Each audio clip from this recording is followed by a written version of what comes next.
परोपकार से बड़ा कोई धर्म नहीं। दोस्तों, यह कहानी है दिल को छू लेने वाली, अत्यंत ही मर्मदायक कहानी है। तो पूरी जरूर देखिएगा और अगर पसंद आए तो हे ईश्वर सबका भला करना जरूर लिखिएगा। तो आइए चलिए कहानी शुरू करते हैं। रात तकरीबन 9 बजे दफ्तर से लौटने के क्रम में रुद्र की चमचमाती मर्सिडीज कार जैसे ही उसके घर के मुख्य फाटक में घुसी, ड्यूटी में तैनात सुरक्षाकर्मी तेजी से दौड़कर उसके पास पहुंचा और उन्हें सैल्यूट करते हुए कहा, साहब, एक महिला आपके लिए लिखी गई किसी व्यक्ति की एक चिट्ठी लेकर न जाने कब से यहाँ भटक रही है और बार बार आपसे मिलने का अनुरोध कर रही है। मेरे मना करने के बाद भी यहाँ से भाग नहीं रही है। उसके साथ उसका एक बच्चा भी है। रुद्र ने गार्ड की बातों को सुनकर बेहद अचरज से उस महिला को अपने नजदीक बुलाया और उससे जानना चाहा, आप कहां से आई हैं और मुझसे क्यों मिलना चाहती है? किसने मुझे ये चिट्ठी लिखी है? कपकपाती हाथों से महिला ने बिना कुछ ज्यादा बोले रुद्र को एक चिट्ठी पकड़ाई और फिर मध्यम आवाज में सिसकते हुए बोली, साहब, मैं अभागन बड़ी भयानक मुसीबत में हूं। तत्काल आपकी मदद चाहिए। आपके पिताजी ने मुझे यह चिट्ठी देकर आपके पास भेजा है। मेरा इकलौता बेटा बहुत बीमार है। इसे किसी भी तरह किसी सरकारी अस्पताल में भर्ती करवा दीजिए। आपका जीवन भर उपकार रहेगा। गांव में इसके इलाज की समुचित व्यवस्था नहीं होने के कारण मजबूरी में मैं आपके पास आई हूं। चिट्ठी देते हुए महिला रुद्र के सामने अपने दोनों हाथे जोड़कर खड़ी हो गई।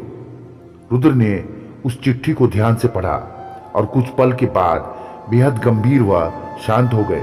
उसके बाद वे मैली कुचैली साड़ी पहनी कभी उस महिला की तरफ अपनी आंखें फेरते तो कभी उस चिट्ठी की तरफ।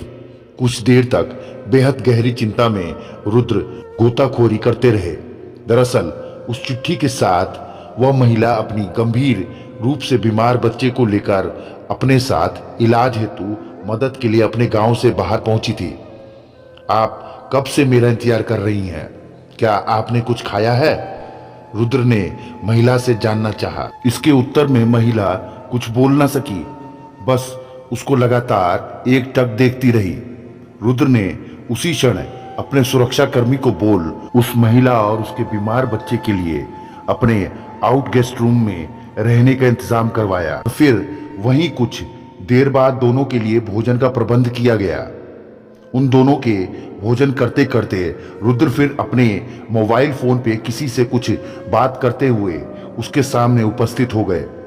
महिला ने पुनः उनसे फरियाद करते हुए कहा, साहब, भगवान के लिए मेरी मदद कीजिए और मेरे इकलौते बीमार बच्चे को किसी सरकारी अस्पताल में भर्ती करवा दीजिए, नहीं तो इसका बचना मुश्किल है। महिला बोलते बोलते उनके पैरों पर गिर पड़ी। अरे माताजी, ऐसा मत कीजिए। आप मेरी मां समान हैं। आप चिंता मत कीजिए, सब ठीक हो जाएगा। रुद्र ने उनकी हिम्मत बढ़ाई। इतने में रात के बेहद खामोश सन्नाटे को चीरती हुई, हॉर्न बजती हुई एक दूसरी गाड़ी तेजी से घर के अंदर घुसी और कुछ पल बाद एक डॉक्टर वहां उपस्थित हुए। आइए डॉक्टर साहब, यह बच्चा बीमार है, इसको जरा बेहद गंभीरता से पड़ताल कर इसका इलाज कीजिए, रुद्र ने कहा। डॉक्टर बाबू ने बिना अपना वक्त गवाए तकरीबन 20 मिनट तक उस बच्चे का गहन निरीक्षण किया और फिर कुछ जांच करने के साथ साथ कुछ दवाइयों की पर्ची भी वहां खड़े रुद्र के हाथों में पकड़ा दी। ये कुछ दवाइयां और इंजेक्शन मेडिकल स्टोर से तत्काल मंगा लीजिए, अभी देने हैं। और अपने साथ जांच के लिए इस बच्चे का रक्त नमूना लेके जा रहा हूं। इसके रिपोर्ट लेकर कल फिर आऊंगा, डॉक्टर ने रुद्र से कहा और फिर वहां से निकल गए। रुद्र ने डॉक्टर की पर्ची और कुछ पैसे अपने ड्राइवर को पकड़ाते हुए उसे तुरंत सारी दवाइयां लाने का निर्देश दिया और फिर खुद अपने घर के अंदर जाने के लिए वहां से बरामदे की ओर मुड़े। साहब, बस आप मेरे बच्चे को किसी सरकारी अस्पताल में भर्ती करवा देते। मैं गरीब कहां से दे पाऊंगी इलाज के इतने पैसे। मेरे पास तो रहने खाने के भी पैसे नहीं हैं। महिला गिड़गिड़ाई। माताजी, बस आप निश्चिंत रहिए और जाकर आराम करें, रात बहुत हो चुकी है। इतना कहकर रुद्र वहां से निकलकर अपने घर के अंदर प्रवेश कर गए। सुबह डॉक्टर बाबू बच्चे के तमाम रिपोर्ट्स के साथ फिर हाजिर हुए और उसे 1-2 इंजेक्शंस तथा कुछ दवाइयां दी। अपने दफ्तर जाने से ठीक पहले रुद्र ने भी बीमार बच्चे के साथ साथ उस महिला का अच्छी तरीके से खैर मकदम लिया और सबको उन दोनों का बेहतर ख्याल रखने के लिए निर्देशित कर वहां से निकल गए। रुद्र एक निजी टेलीकॉम कंपनी में बड़े ओहदे पर कार्यरत थे। डॉक्टर बाबू अब नियमित रूप से आकर उस बीमार बच्चे की जांच करते और साथ ही बेहतर ढंग से उसका इलाज भी। रुद्र भी सुबह शाम जब भी उसको समय मिलता उन दोनों की खोज खबर ले लेते। महिला जब भी उनको देखती रोते हुए उनके सामने हाथ जोड़कर खड़ी हो जाती। हालांकि रुद्र उनको बार बार और लगातार ये न करने के लिए कहते रहते।